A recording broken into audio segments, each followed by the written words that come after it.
Hi, and welcome to episode 15 of the Astrology with Heart podcast. Today we're going to be talking about the soulful Scorpio full moon that we have lighting up the skies on the 1st of May. It's going to happen at 11 degrees and 20 minutes, and it's going to be at 16:22 GMT. I'm based in the UK, so please do make sure you adjust for your own location in the world.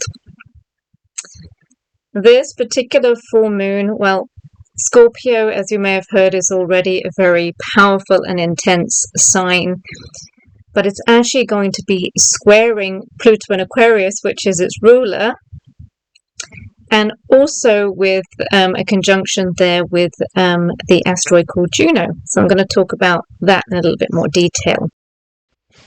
As usual, I am synchronized with this full moon wearing my very vampy black earrings. Black is definitely the sign for Scorpio. Okie dokie. So if you happen to have your natal chart to hand, then I want you to take a look around about 7 to 15 degrees, primarily of the fixed signs. So that's Scorpio, Taurus, Leo, and Aquarius. This will likely have some kind of effect on you. If you don't have a chart and you would really like to have your own natal chart, then skip across to my website. The links are below, and you'll find there's a page there that you can create your own natal chart. This is amazing for being able to track all of these new and full moons and see how they might impact on you. So let's jump right in and talk a little bit about Scorpio. And I put my first note here of dangerous question mark. Yeah, it can be. It can be. But we'll talk about that in a bit more detail. I think the phrase that often comes up with Scorpio is the still waters run deep. I mean, this is a sign that is like your deepest, darkest desires and emotions. And because it's a fixed and a feminine sign, the energy is inward.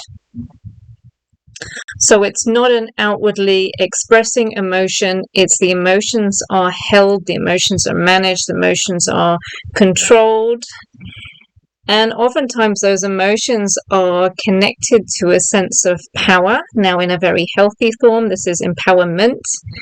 But there can also be times within the Scorpio archetype where there is misuse of power, manipulation of power, an overpowering tendency, or even to the other extreme of a powerlessness feeling. And if you do have a lot of Scorpio or 8th house or a very highly aspected Pluto in your chart, then if I say, have you been through some dark times? You're probably going to put your hand right up there and you'll understand this power to powerlessness feeling. So Scorpio is fundamentally the energy of transformation. And the journey of transforming in a Scorpionic sense is pretty epic, to be honest. It's one of those transformations that will take you kind of to the depths of hell and back into heaven, if I want to use a visualization. It's a journey of death and rebirth. And obviously, when the Scorpion comes back and talks about the rebirth, everyone goes, wow, look what you've done. However, the journey contains the death. And at the point just before that death point, that lowest point, there is a feeling of very substantial powerlessness, or that I can't control this, that happens. And I think this is where we get to that kind of word dangerous with Scorpio, because there has to be this this kind of surrender to the death, trusting that it will bring forth a rebirth. And we often have different creatures associated with this journey or this process of Scorpio, which starts with the typical scorpion, which will sting you if you get too close to the eagle, that has the wonderful vision that is both, it's able to view everything within its space, even at a distance, but it's also able to really focus. This is very, very definitely on that kind of penetration and kind of fixed focus and obsession that Scorpio can have. And it leads us into the final creature, which is a mythological creature called the Phoenix. And this is really that kind of peak of Scorpio energy when it has that death and rebirth. And it just, if you've ever kind of seen the vision of this phoenix kind of flying high, full of fire, that is the mastery that happens when it's achieved that rebirth. So Scorpio is a sign that is deep. It doesn't do superficial very well. If you ever get into conversations with people that are strongly Scorpionic, you will realize that you get into very dangerous waters very, very quickly. Beware. But ultimately, there is a sense of safety almost with somebody who has been there, seen it, done it, bought 50 t-shirts. That if you want someone to hold your hand in your darkest hour, then Scorpio would be it. But this is a place also where, you know, we're faced with our deepest, darkest desires, our fears, traumas that never leave us, and things that we maybe can't talk about, a little bit taboo, or they're a bit extreme, or they're a bit too much, or yeah, they're very dangerous, and we don't tend to talk about just across the coffee table. They could be things that we haven't really explored within ourselves, or things that we do know but we don't quite want to admit that they're part of us, or things that we have experienced and we have pushed and buried to our absolute basement level because they're so traumatizing, we don't want to go there, we don't want to lift the lid, and we don't want to see what they are. And this actually reminds me of an interview I was watching. I was watching a clip of this podcast where the guy said, you know, if we were to tell somebody, our significant other, all of our deepest, darkest secrets and reveal ourselves and our absolute vulnerability, you know, our absolute blueprint of self, right? And everything we've done and everywhere we've been, would they still love us? And I think for a lot of people, that is a place that they don't want to go to. And so they're going to hold back on those things because, well, sure, if I thought about it, would I tell somebody that because there is a risk that if they knew all of those things about me, that they wouldn't love me the same way? And then I could almost argue that if they did hear those, wouldn't they love me more? And this, I'm saying this because this is the predicament that the Scorpio archetype can be in. It wants to reveal everything. It does because it wants to be known. All sides of itself, it wants to be known, and truly it kind of wants to be loved for it. You know, and isn't that what everyone would want? You know, if you see the inner animal in me, the monster in me, would you love the monster? Because if someone else does, then they're a keeper. They're an absolute keeper.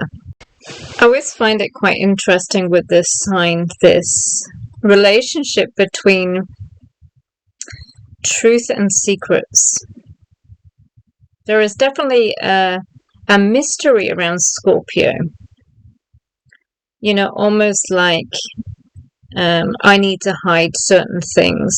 I need to hide these things, but there's an energy there where you know there is something under the surface, and you know there's a lot more to the person. You can really, really sense it, and you want to know what it is. But if you were to know Would you really want to know? But yeah, that interplay between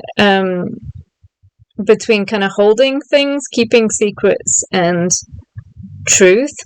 Because what tends to happen is Scorpio itself wants the truth, wants the full truth from others, but is very, very wary at sharing its own truth. And part of that is to do with Scorpio's attachment to power.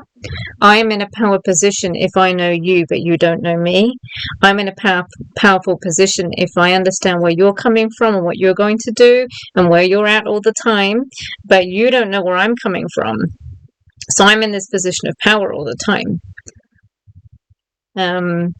Scorpio is known to being that's forensics. I always think some of this is an attachment to kind of the deepest, darkest, and grubbiest things that happen in society, which Scorpio is, well, I would say au fait with exactly, but knows, has experienced, and understands that they take place. But it's very good at digging. It's very good at digging for the truth, and the senses are off the charts. Like, you can't really lie. There's a tell. At its highest expression, Scorpio is like an alchemist, turning lead into gold. It can take pain and trauma and loss and turn it into wisdom and power and experience and emotional intelligence. And this is why this energy is brilliant for somebody in a therapeutic space. We often associate with it as the kind of trashman, right? So Scorpio is very good at removing the dead, right? So taking away what, the debris that's left behind and starting anew. And because of that association with death and rebirth, it can happen quite extremely. It can happen in that energetically, if something is really dead but you are holding on to it, that it will be taken away. I know that sounds really, really extreme, but I'm just talking about it from a properly energetic perspective. And there's a lot to be said for taking on the responsibility of doing that yourself, of recognizing when something has got to the point where it needs to be removed. So symbolically put in the trash. I wouldn't say it was a pain-free road. I wouldn't say it was a trauma-free road, but it's certainly one that has a great deal of relief about it to be able to do that.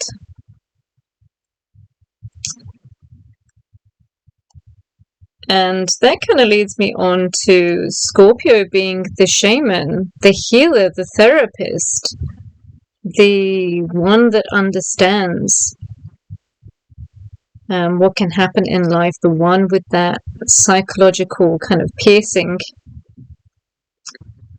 to be able to support this process from death to rebirth. There's also a sense of the survivor in Scorpio. We see the survivor and the warrior archetype in Aries, but we also see that Pluto being the higher octave of Mars, right? That association between the two of being able to survive, usually things that are quite extreme, and I'm talking about major abuse, compulsive, obsessive kinds of relationships. Unfortunately, if we take 50 Shades of Grey in part, there's quite a strong Scorpio-epic theme within that set of movies. Rape, someone being held for a long time against their will, any of these kind of really traumatizing kinds of experiences that change you fundamentally as a person, as Scorpio at play. So if we look really at kind of that very shadow side of Scorpio, understanding that every sign has its highest expression and really its lowest expression. And if Scorpio energy is unintegrated, because it does have the potential with that very, very super emotional and psychological intelligence to be able to read itself, like to psychologically analyze itself and to understand the base of whatever those fears, desires, traumas, insecurities are. It does have the capacity to be able to do that, but to actually not integrate that knowledge can result in an intensity of emotion that doesn't have any kind of control or containment to it. So Scorpio energy tends to be very pressure cooker. It has the emotion, it holds the emotion, it's very strategic, it waits for the right time to be able to very safely express it. But if it doesn't follow that process, it can be quite volatile, quite extreme, and it can hurt itself. It can be quite destructive. We also see some of the awful human emotions that can happen in the archetype with Scorpio and Pluto. We see the extremes of jealousy and suspicion and control. We see someone that holds very dark secrets and doesn't have the capacity to trust or to build trust, or who is hyper vigilant and hyper defensive, considering that anyone that comes to them with anything obviously is holding something from them or trying to hurt them in some way, which leads into the very big fear. I think it's the number one fear with Scorpio, is the fear of betrayal. And again, if you have a lot of Scorpio in your chart, I have no doubt that betrayal has featured probably more than once in your life. It's very difficult when you're close to someone in your life and then a betrayal happens, because it does cause you to be a lot more cautious when getting close to somebody else.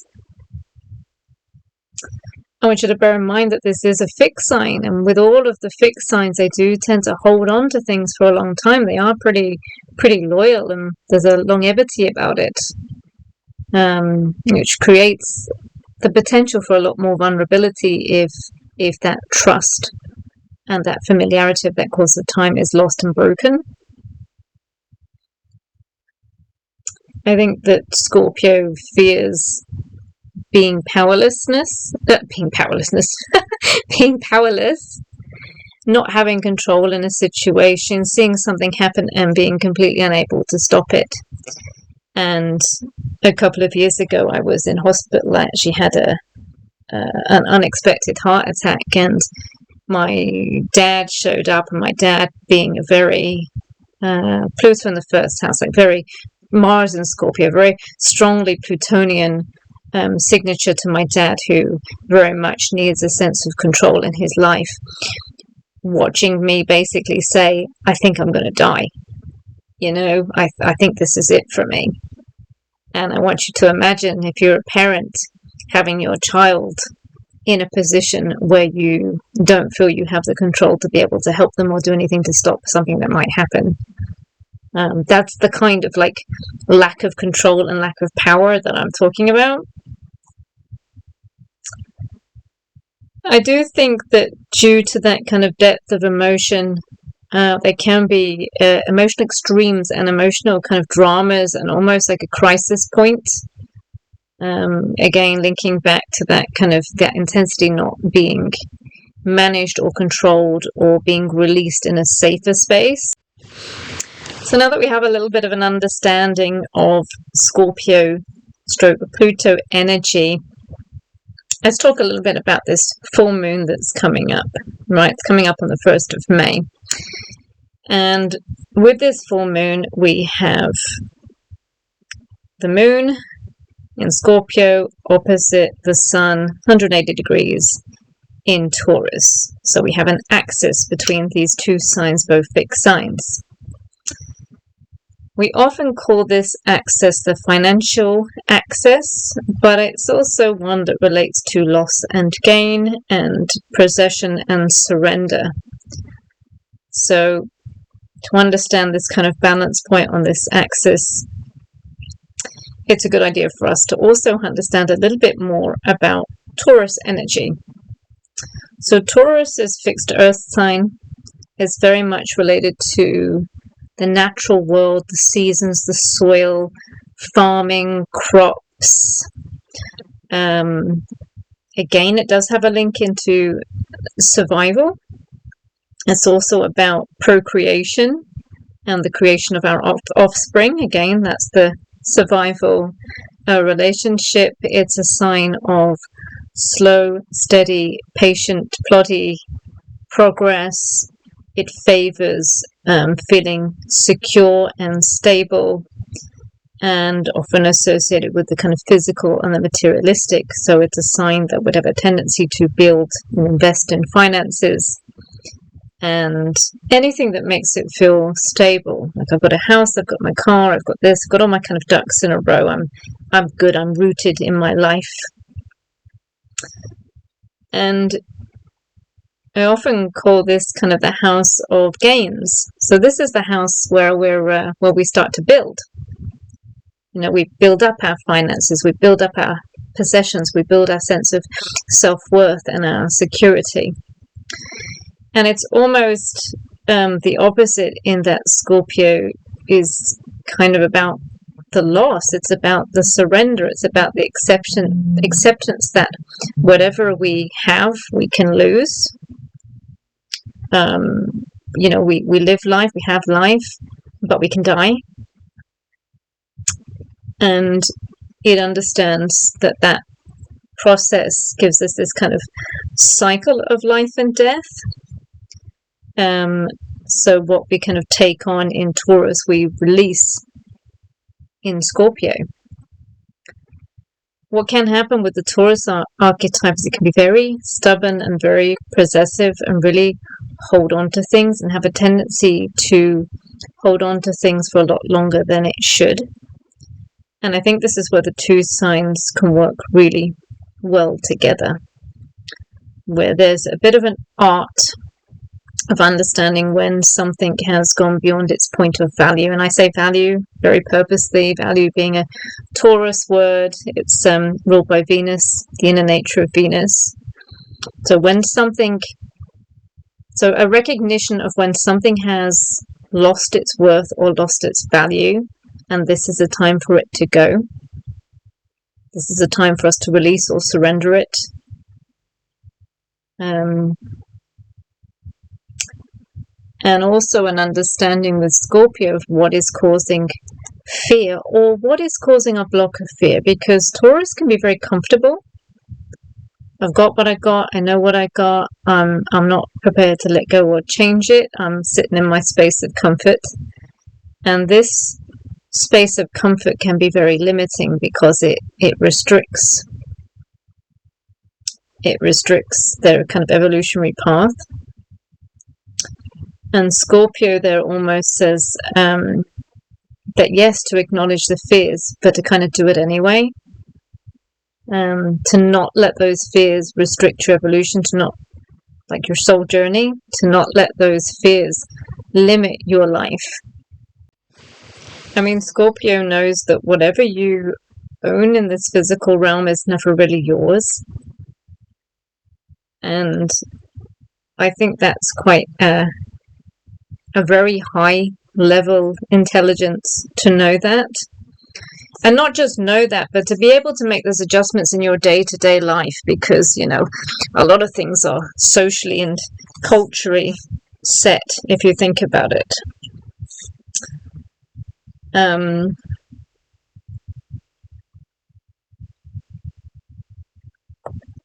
So let's jump into the chart. Let's take a look at what's going on at this full moon. Absolutely have your natal chart with you so you can have a better sense of how this might impact you. Okay, so here we have the chart for the full moon on the 1st of May. I appreciate it has all the messy lines in it. I just want to keep them there because I want to show you a couple of things. Number one is that this Aries stellium is still quite operational. We had it very strongly in the new moon.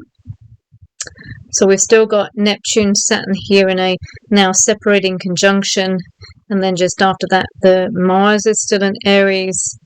And then we've got Mercury in an exact conjunction with Chiron, the wounded healer. Okay, so those themes are still operating in tandem with this full moon. What we've also got happening is we've got Uranus has now moved into the sign of Gemini. That's a very big shift from it being in Taurus. So, you know, a fixed planet, a fixed sign. It's now moved into Gemini, which is, funny enough, both of them to do with communication. It's the higher mind and the lower mind conjoined. So, I'm not going to go into detail on that on this podcast, but I just want to highlight that that's happened. That's going to be quite a long-term transit. What is most significant here with this full moon is that it's in a square.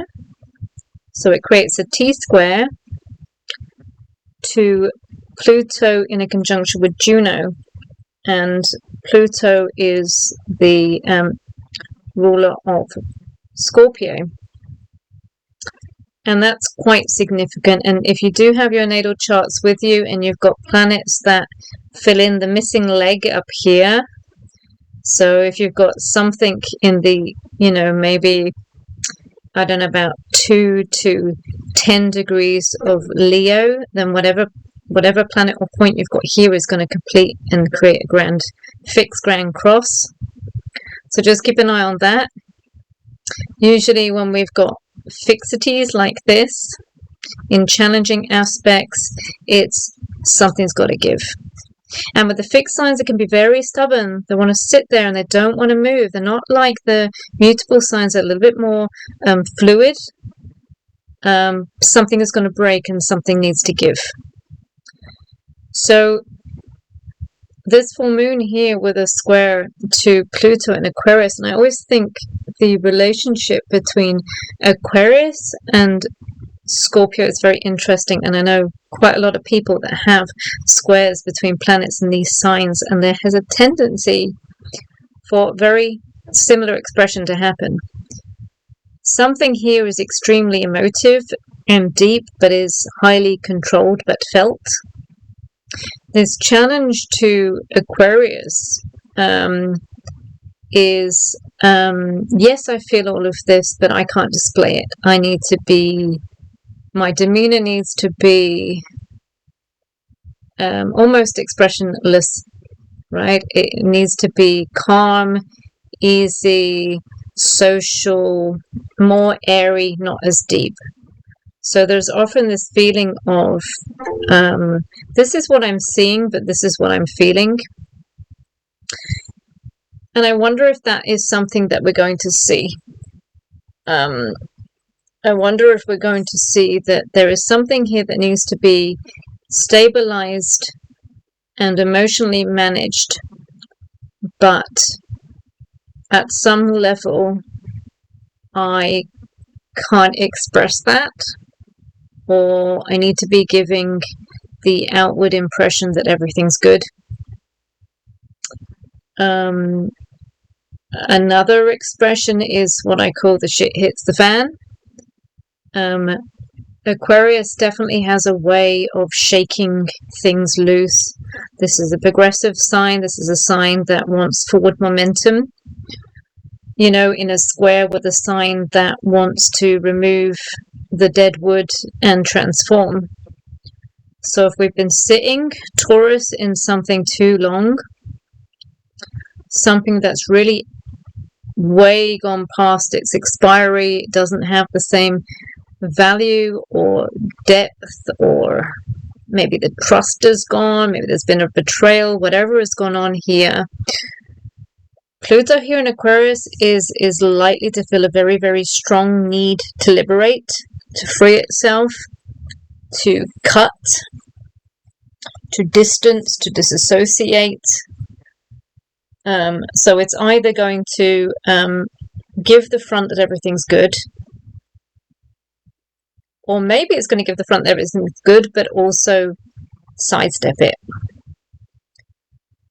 And because it's there conjoined with Juno, and Juno being very much about, I mean, this was kind of deemed to be the committed partner. I broaden it a little bit to partnership, something that we are in partnership, whether it's someone or something that has contractual value, that is something we commit to for a long term, that we intend to be with long term, something that we're loyal to, something generally that has something kind of mutually beneficial, and there's, you know, it's reciprocal, would tend to be kind of Juno energy. And so there's really could be a breaking of a contract, this could be a breaking of a commitment. And with Aquarius, it's probably going to be quick. I mean, the energy of Aquarius is erratic. It's not that steady plod that we get with Taurus. Venus itself is very steady, easy. Aquarius is sparky. It's downloads, it's sudden insights, it's pivotal. I want this, and then the next second, no, I'm going to do the opposite. So, or, you know, I haven't made a plan to do this. In this moment, boom, it's gone, it's doing something. So you might not get a lot of forewarning with Aquarius in terms of the action that it takes at that moment, even if something has been brewing for a while. This really is, yeah, really is kind of the shit can hit the fan of a, I'm done with this now, I'm out, I'm cutting ties, I'm cutting whatever it is. Sometimes we see Uranus show up in charts when there's going to be some kind of divorce or separation happening.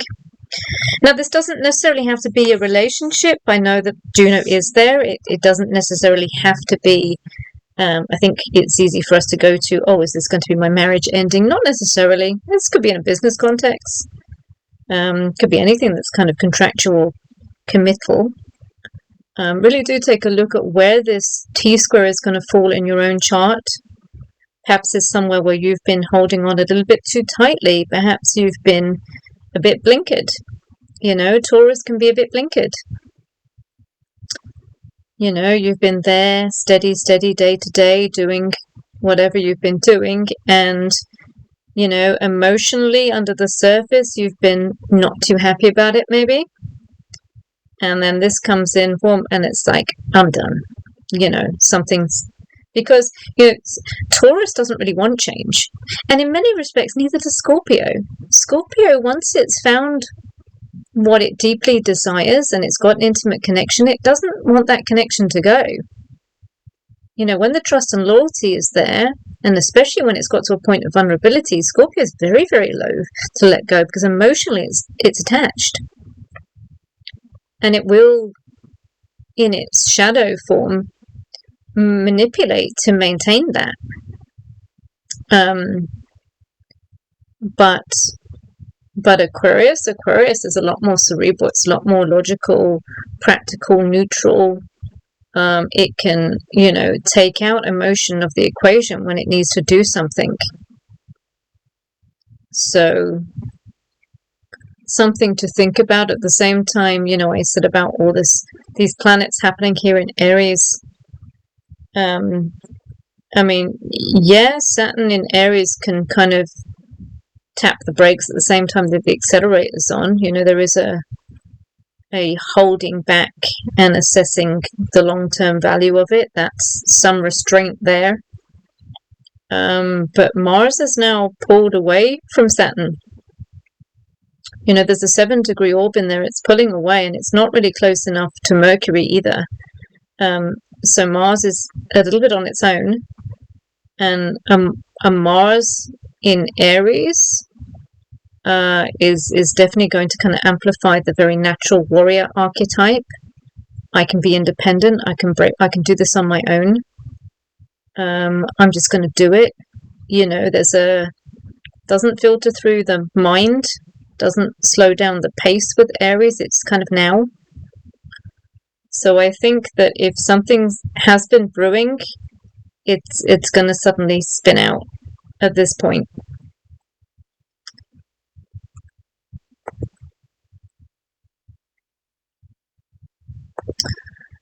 We also have connections to the nodal axis. Now this is the collective nodal axis, with the North Node in Pisces and the South Node in Virgo. And so we've got a trine going on. Yeah, we've got a trine going on to the North Node, which means a sextile to the South Node. And I think that seeing this aspect is actually quite confirming. And confirming that if something is going to happen, and even if it is a bit surprising or a bit shocking, it is heading in the right direction. I think whenever we see, positive nodal connections here, we're seeing a reinforcement that whatever's taking place is kind of for our future good. The North Node being in Pisces kind of doubles up on that surrender in Scorpio. Surrender to it, let whatever's happening. I mean, there's a very much a kind of allow and let God in Pisces a lot more than Scorpio, because it's more in tune and more aligned with universal energy. This is also a very collective energy in general, very spiritual energy. There could even be, this is time for me to go because there is a spiritual calling for me. Like, this is not where I'm meant to be.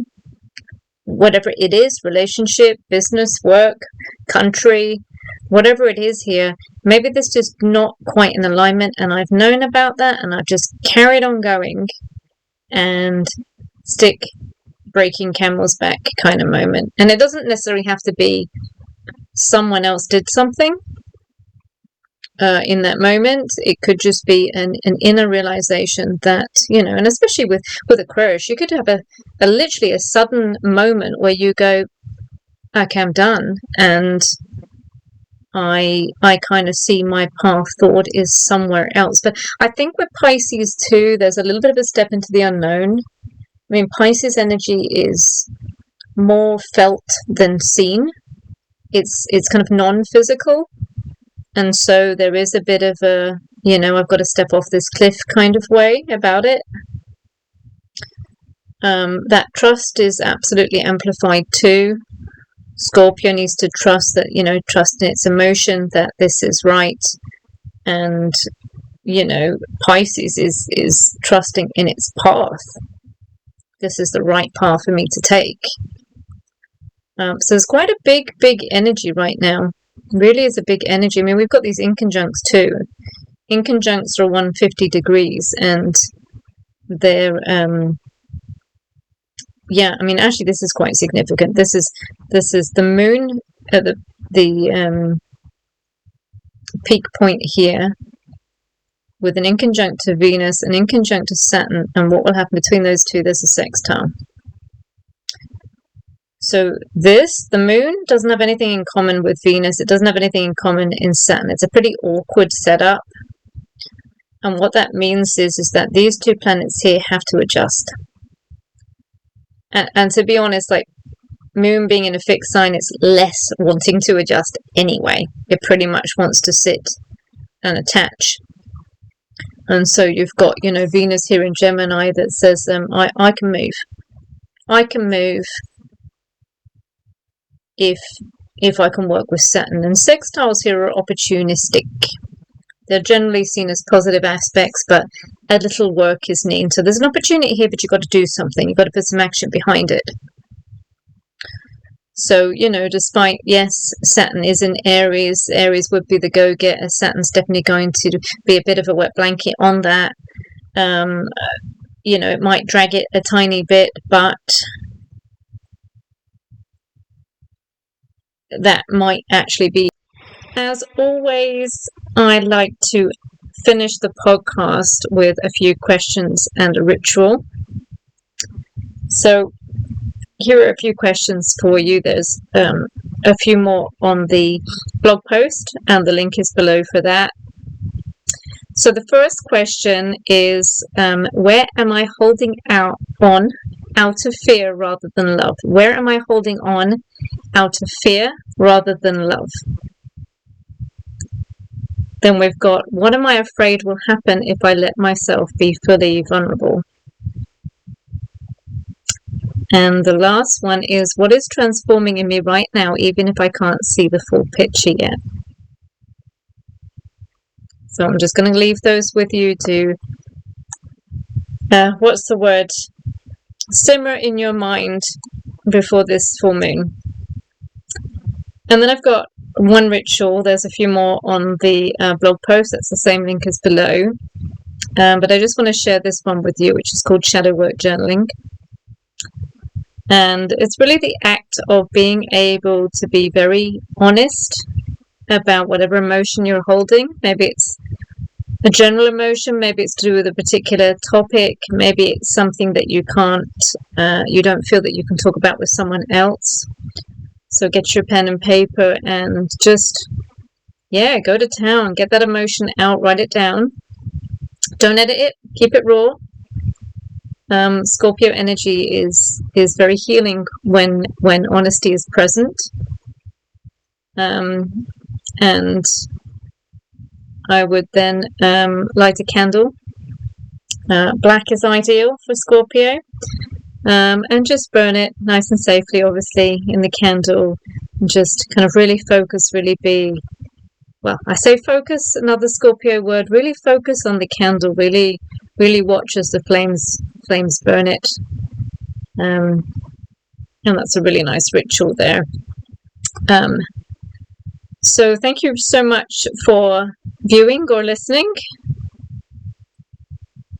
You can like the podcast, you can absolutely write a review, you can follow, make sure you don't miss any, or you can come find me on Instagram or TikTok. I'm always happy to speak to people, and it'd be really interesting to know how you're feeling at this full moon, and if it's affecting anything in your chart at all, how you're feeling, share it with me.